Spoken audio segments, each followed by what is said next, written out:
Bonjour à toutes et à tous, vous écoutez Cinécast. Salut Thibaut. Salut Guillaume. Cinécast, c'est le podcast qui chaque semaine vous recommande des films à voir au cinéma, en streaming ou VOD. Aujourd'hui, les questions de VOD, puisqu'on va parler de The Power of the Dog, film que tu as vu à Venise, Thibaut.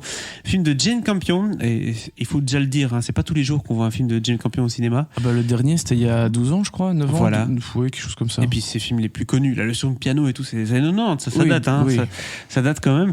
Avec Benedict Cumberbatch, Jesse Plemons et Kirsten Dunst. Attention, c'est déjà là il y a deux personnes que t'aimes beaucoup, Kirsten Dunst en partie, Jesse, bon on aime tous Jesse. Le film sortira le 1er décembre sur Netflix. C'est pas la même date en France, je pense que c'est un peu plus tard. Non, normalement ils sont trompés. Oui, je pense qu'ils sont trompés. Ils sont trompés. Ok, donc en décembre sur Netflix, c'est une adaptation du roman de Thomas Savage, pardon. Ça parle de quoi ? Ça parle des frères Phil et George Burbank qui sont très très très opposés comme souvent dans ce genre de film. À eux deux, ils sont à la tête d'un énorme ranch dans la vallée du Montana, une région qui est loin de la modernité du XXe siècle. Ils sont très virils, c'est presque des cow-boys. Et dans ce coin-là, on vénère d'ailleurs Bronco Henry, le plus grand cow-boy que Phil d'ailleurs n'a jamais rencontré. Et lorsque George épouse en secret Rose, une jeune veuve, Phil est ivre de colère, il se met en tête d'anéantir celle-ci et il va chercher alors à atteindre Rose en se servant de son fils Peter, un garçon sensible et féminin, comme pion dans sa stratégie sadique et sans merci. Ouh là là, tout un programme. Alors Thibaut, cette histoire, cette réalisatrice, ce style western, ça a l'air d'être un peu un slow burn, comme on dit dans le milieu. C'est complètement un slow burn. Pour rappel, un slow burn, c'est un film qui prend son temps, Oui, qui c'est installe ça. le setup, Exactement. qui nous montre le western, qui nous montre les gens, les Oui. protagonistes. Et puis à un moment donné, il se passe quelque chose. Ouais. Alors en fait, le film dure 2 bonnes heures. Et la plupart des gens avec qui j'en ai discuté après avoir vu le film ont quand même eu un peu du mal avec la première heure. Parce que le film est aussi chapitré, c'est la mode, j'ai l'impression, de plus en plus de films. On prend les gens pour les teubés. Non, chapitre. non, je trouve. Mais non, je rigole. Je sais pas forcément prendre les gens pour des teubés, mais c'est une façon de construire qui est parfois un peu facile. Mais enfin, ceci étant dit, je trouve que c'est pas mal d'avoir chapitré le film, parce que du coup, ça te donne pas énormément de scènes, en fait. Mais ça te présente bien les choses. Effectivement, ça prend son temps pour présenter les choses.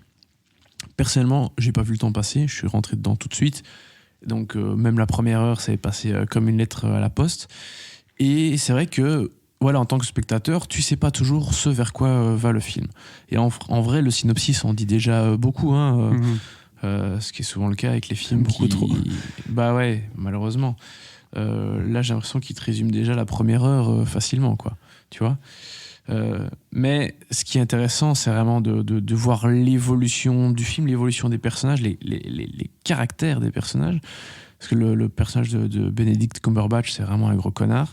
C'est le frère qui prend les choses en main. L'autre, incarné par Jesse Plemons, s'efface un peu plus.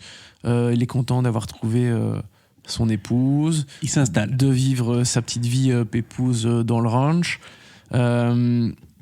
Puis, bon, l'épouse, elle a un peu du mal avec cette nouvelle vie. Tu découvres tout ça.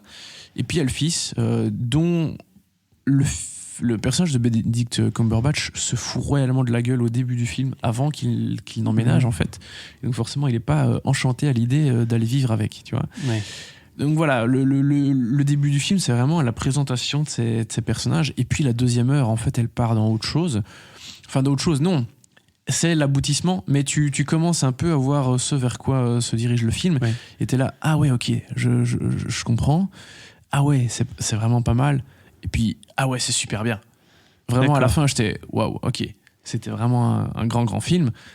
Pour moi, c'était même peut-être mon préféré de la compétition. Ça aurait pu, j'aurais adoré que le film remporte le Lion d'Or. Il a gagné le prix de la meilleure réalisation pour Jane Campion. Donc c'est quand même pas rien. Mais voilà, c'est un film qui est quand même assez exigeant parce qu'il faut savoir ce qu'on va voir. Il faut être prêt à tenir ces 2 heures et à rentrer dans le délire de Jane Campion, enfin surtout de Thomas Savage dont le bouquin est tiré. Oui.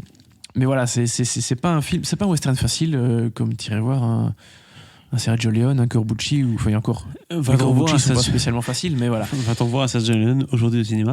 Non. Mais en tout cas, ce que je veux dire, c'est que c'est comme un bon bouquin, quoi. Ça prend le temps d'installer le setup, les personnages, Ouais. et puis à un moment donné, il se passe quelque chose. Ouais, alors que en vrai, c'est très simple. Hein. Si tu veux terminer le synopsis, là, tu rajoutes 3 phrases et t'as tout le film. Hein. Oui. Donc, c'est pas spécialement une histoire hyper complexe avec plein de personnages, plein d'événements. Non. Il y a 4 personnages hyper importants. Hein. Donc, les 2 frères, la nouvelle épouse et le fils. Basta. Bon, t'es dans un ranch au milieu de nulle part. Il n'y a pas 10 000 choses qui peuvent se passer, tu vois. Oui, c'est ça. Mais c'est tellement, il y a tellement un gros travail sur la photo, sur l'ambiance, sur la musique. J'en touchais un mot dans l'épisode de Spencer. Oui. C'est Johnny Greenwood qui se colle à la photo.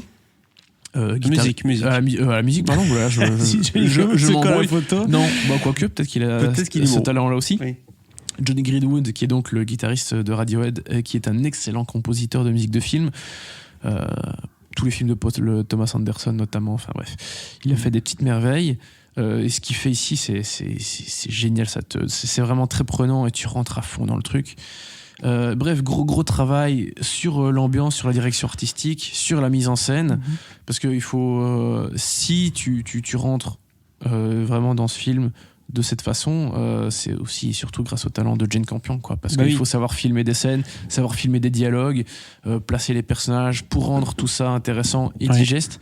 Et bah bien sûr, bon t'as compris, elle y arrive sans souci. Oui, d'autant plus que des films Et comme ça, brillamment. des films qui prennent le temps, qui ont très peu de personnages, qui sont dans un endroit, il faut vraiment rendre ça vivant et c'est un travail en soi. Oui. Et souvent, la bonne astuce pour un réalisateur dans ces cas-là ou une réalisatrice, c'est de faire plein d'événements qui se passent comme ça on avance et on ne doit pas trop se soucier non plus de l'esthétique et tout. Là, ils sont obligés de faire avec, quoi, hein. Donc, je suppose qu'il y a son style qui est très reconnaissable, des caméras, des plans plus longs, des choses comme ça. Oui. On prend le temps, quoi. On prend le temps Elle prend le temps de faire ce qu'il faut. Mais de faire ce qu'il faut. ouais. Exactement. Puis bon, Jesse Plemons, Kristen Dunst. Mais casting génial. Alors oui, déjà c'est très cool de voir Kirsten Dunst et Jesse Plemons incarner un couple à l'écran. Mari et femme dans leur vie. Hein. Mari et femme dans la vraie vie. Bah évidemment, ça fonctionne à crever. Mais les 2 rôles, alors ils ont tous des rôles très intéressants et je trouve qu'ils les jouent tous bien. Kirsten Dunst, elle n'a pas un rôle facile parce que justement elle doit un peu s'effacer derrière tous ces autres gros caractères, notamment son beau-frère et son fils. Donc elle n'a pas un rôle facile, mais elle s'en sort super bien. Jesse Plemons, pareil.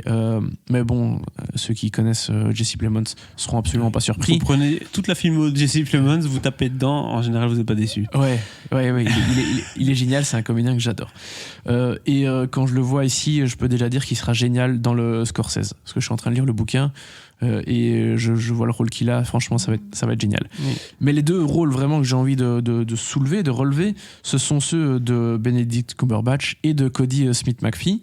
Cumberbatch joue un méchant, tout simplement. Oui. Ça lui colle bien. Hein. J'ai jamais vraiment vu Cumberbatch jouer un méchant, à part le dragon dans Le Hobbit. Oui. Mais on avait On surtout le sa voit pas. voix Oui, c'est ça. et bon si un peu son corps aussi, parce Mais qu'il y il a- avait de la performance capture, mais c'est pas du tout pareil. Il a une gueule de méchant. Hein. Mais ici, putain, il est incroyable. Il est vraiment génial, avec un sale accent. Franchement, heureusement qu'il y avait un peu les sous-titres, hein, parce que il se donne à fond. Il se donne à fond. Pour et, rappeler, il est anglais. Hein, donc, Oui, et il joue pas un anglais là. Hein, Oui, bien sûr.